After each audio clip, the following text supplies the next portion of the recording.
ಓಂ ಧ್ರುವಂತೆ ರಾಜ ವರುಣ ಧ್ರುವಂತೆ ವೋ ಬೃಹಸ್ಪತಿ ಧ್ರುವಂತ ಇಂದ್ರಶ್ಚಾಗ್ನಿಶ್ಚ ರಾಷ್ಟ್ರಂ ಧಾರಯತಾಂ ಧ್ರುವಂ ಧ್ರುವಂ ಶುಭಮುಹೂರ್ತೋಸ್ತು ಸುಪ್ರತಿಷ್ಠಿತಮಸ್ತು ಶುಭಮುಹೂರ್ತೋ ಅಸ್ತು. ಸದ್ಭಕ್ತರಲ್ಲಿ ಎಲ್ಲರಿಗೂ ವಿಜ್ಞಾಪನೆಗಳು. ಈ ದಿನ ಸೋಮನಾಯಕಿ ಸಮೇತ ಶ್ರೀ ಚೆನ್ನಕೇಶವ ಸ್ವಾಮಿಯ ಬ್ರಹ್ಮೋ ರಥೋತ್ಸವ ಜರುಗಿದೆ. ಈ ಚೆನ್ನಕೇಶವ ಸ್ವಾಮಿಯ ರಥೋತ್ಸವ ಚೈತ್ರ ಮಾಸ ಶುಕ್ಲ ಪಂಚಮಿ ಏಕಾದಶಿಯಿಂದ ಪ್ರಾರಂಭ ಆಗುತ್ತೆ. ಮಕಾ ನಕ್ಷತ್ರ ದಿವಸ ರಥಾರೋಹಣ ಆಗುತ್ತೆ. ಇಂದು 3ನೇ ದಿವಸ ರಥಾರೋಹಣ ಆಗಿದೆ. ಇದು ಪಂಚದಿನ ಸಂಕಲ್ಪಿತ, ಅಂದರೆ 5 ದಿವಸ ಸಂಕಲ್ಪಿತ ಪ್ರಕಾರವಾಗಿ ನಾವು ಬ್ರಹ್ಮೋತ್ಸವ ನಡೆಸ್ತೀವಿ.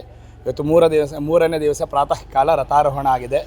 ಎಲ್ಲರೂ ಸ್ವಾಮಿ ದೇವರ ಸೇವೆಗೆ ಬಂದು ಸ್ವಾಮಿ ಕೃಪೆಗೆ ಪಾತ್ರರಾಗಬೇಕಾಗಿ ಈ ಮೂಲಕ ವಿಜ್ಞಾಪಿಸುತ್ತಿದ್ದೇನೆ. ಮತ್ತು ಸಖರಾಯಪಟ್ಟ ಗ್ರಾಮಸ್ಥರಲ್ಲಿ ಈ ಮೂಲಕ ತಿಳಿಸುವುದೇನೆಂದರೆ, ಖಂಡಿತ ದೇವಾಲಯಕ್ಕೆ ಎಲ್ಲರೂ ಬರಬೇಕು. ರಥೋತ್ಸವಕ್ಕೆ ಬೀದಿ ಮಾತ್ರ ಸಂಬಂಧಪಟ್ಟಿದ್ದಲ್ಲ, ನಮ್ಮ ಗ್ರಾಮಕ್ಕೆ ಸಂಬಂಧಪಟ್ಟಿದ್ದು.